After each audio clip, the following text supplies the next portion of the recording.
কেন্দ্র সরকারকে বলতে চাই, রাজ্য সরকারকেও বলতে চাই, মিনিস্ট্রি অফ হোম অ্যাফেয়ার্স থেকে যে নোটিফিকেশনটা বাইর করা হয়েছে সেই নির্দেশনা অনুসারে ভারতবর্ষের সেই গুজরাটে, মহারাষ্ট্রে, দিল্লিতে, হরিয়ানায়, তামিলনাড়ু, আসাম, অরুণাচল প্রদেশে যে নির্দেশিকাকে কার্যকরী করার জন্য পদক্ষেপ নেওয়া হয়েছে, ত্রিপুরাতেও তাই যেন আর বিলম্ব না করে পদক্ষেপ নেওয়া হোক। নতুবা আগামী দিন এই নির্দেশিকাকে কার্যকরী করার জন্য যা আন্দোলন করার প্রয়োজন, যত কঠোর আন্দোলন করার প্রয়োজন, সেই আন্দোলন আমরা করব। এই মঞ্চ থেকে আমি ঘোষণা দিচ্ছি। আমি সবাইকে বলতে চাই, আজকে মিডিয়া এবং সারা ত্রিপুরার সব অংশের জনগণের সামনে বলতে চাই, এই আন্দোলন থেকে আমরা ছেড়ে পালিয়ে যাব না। আমি রঞ্জিত দেববর্মা বলছি। আপনারা জানেন আমি 1997 সালে সুইজারল্যান্ডে এসে জাতিসংঘে দিয়ে এই ইলিগেল মাইগ্রেন্টের কথা তুলে ধরেছে, প্রথম ত্রিপুরা থেকে প্রতিনিধি হিসাবে তুলে ধরেছে। নিশ্চয়ই আপনারা জানেন আজও আমি এই অবৈধ তৎকালীন পূর্ব পাকিস্তান, আধুনিক বাংলাদেশ থেকে আগত বেআইনি অনুপ্রবেশকারীদের শনাক্ত করে তাদের দেশে সসম্মানে পাঠানোর জন্য আমি লড়াই করে যাচ্ছি এবং করে যাব। গতকাল ডক্টর শ্যামাপ্রসাদ মুখার্জির জন্ম শতবার্ষিকী। আমি বিরোধিতা করব না। মাননীয় মুখ্যমন্ত্রী মহোদয় দীর্ঘদিনের আমাদের রাজআমল থেকে সেই জমি, সেটা ছিল লাল মহল ছিল, রাজআমলে এটা ট্রেজারি ছিল, সেটা বামফ্রন্ট আমলে সেই জমিটাকে দখল করে সেখানে টাউন হল করা হয়েছে। আমরা বিরোধিতা করিনি, টাউন হল থাকুক, আমরা বিরোধিতা করিনি। কিন্তু গতকাল মাননীয় মুখ্যমন্ত্রী মহোদয় এই টাউন হলকে ডক্টর শ্যামাপ্রসাদ মুখার্জির নামে নামকরণ করার জন্য উনি ঘোষণা দিয়েছেন। আমি এর তীব্র প্রতিবাদ জানাই। কেন আমি প্রতিবাদ জানাই? ডক্টর শ্যামাপ্রসাদ মুখার্জির নামে আপনার শহরে আরেকটা বড় টাউন হল করুন, আর এই টাউন হলকে টাউন হলে রেখে দিন। ত্রিপুরায় বিভিন্ন রাজনৈতিক দল আমাদের ইতিহাস মুছার জন্য এখানে কম্পিটিশন চালাচ্ছে। সেই কংগ্রেসের আমলে এই যে বর্তমানে যে আইজিএম, এটা বিএম যে হসপিটাল, ভিক্টোরিয়া মেমোরিয়াল হসপিটালকে সেটা আইজিএম করা হয়েছে। এই যে সুকান্ত একাডেমি, এই সুকান্ত একাডেমি কি ছিল? এটা দরবার হল ছিল, দরবার। এটাকে এখন সুকান্ত একাডেমি করা হয়েছিল। এখানে আগে দরবার হল ছিল। এইভাবে ত্রিপুরার ইতিহাসকে মুছে দেওয়ার জন্য সেই আস্তবলকে স্বামী বিবেকানন্দ ময়দান ঘোষণা করা হয়েছে। এটা আমরা মেনে নিব না।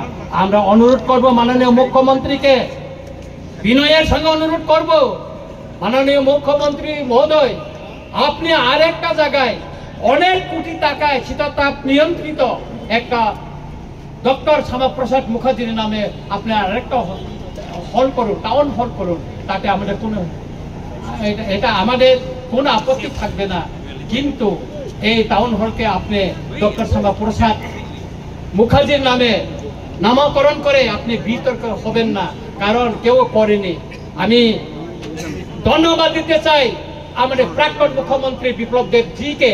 তিনি থাকাকালীন আমাদের বরমুড়াকে হাতাই কতর, গন্ধা সরকার, গন্ধা তিসা, তারপর আগরতলা এয়ারপোর্টকে তিনি মহারাজা বীর বিক্রম মহারাজার নামে তিনি করে গেছেন। সেই জন্য ওনাকে আমি ধন্যবাদ জানাই। তাই আমি মাননীয় মুখ্যমন্ত্রীকে অনুরোধ করব, বিনয়ের সঙ্গে অনুরোধ করব, এই যে টাউন হলকে আপনি যে ডক্টর শ্যামাপ্রসাদ মুখার্জি নামে যে নামকরণের ঘোষণা দিয়েছেন সেটাকে প্রত্যাহার করে নিয়ে অন্য জায়গায় ওনার নামে সসম্মানে ওনার স্ট্যাচু বানিয়ে ওনার জন্য একটা শহরে ভিতরে জায়গা দেখে ওনার নামে করুন, তাতে আমাদের কোনো আপত্তি থাকবে না। মোশেক সাউই নেই, শুধু জাতীয় পতাকা নিয়ে আমরা আন্দোলন, কারণ আমাদের এই ইস্যুটা হচ্ছে জাতীয় ইস্যু। এই জাতীয় ইস্যুকে আমরা জাতীয় পতাকা নিয়ে আন্দোলন করব, রাজনৈতিক পতাকা দিয়ে নয়। আমাদের মহারাজা বলেছিল পয়লা জাতি ওলোপাতি, সেই জন্য আমাদের জাতিকে আজ রক্ষা করতে হবে পয়লা, তারপর পার্টি। সেই জন্য আজকে পতাকা ছেড়ে দিয়েছে, পার্টির পতাকা ছেড়ে আজকে আমরা জাতীয় পতাকা নিয়ে লড়াই মাঠে নামছি। অনেকে হয়তো প্রশ্ন করতে পারে রঞ্জিত দেববর্মা ত্রিপুরা মঠার এমএলএ, উনি কিভাবে পতাকার বাইরে ত্রিপুরা মঠার বাইরে হয়ে গেল?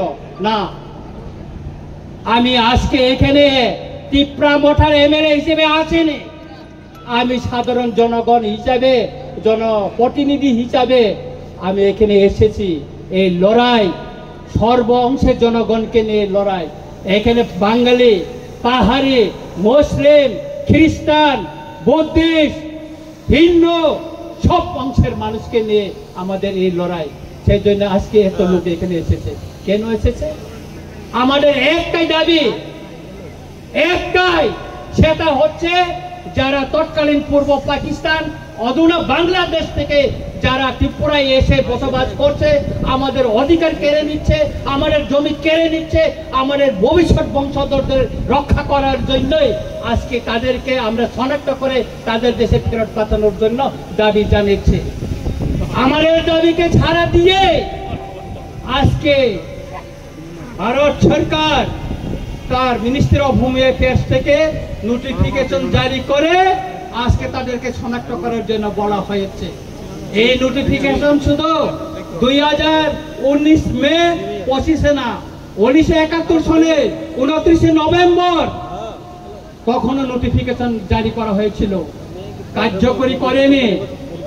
তখন রাজনৈতিক দল আওয়াজ তুলেনি, কোন সিভিল সোসাইটি আওয়াজ তুলেনি কার্য করার জন্য।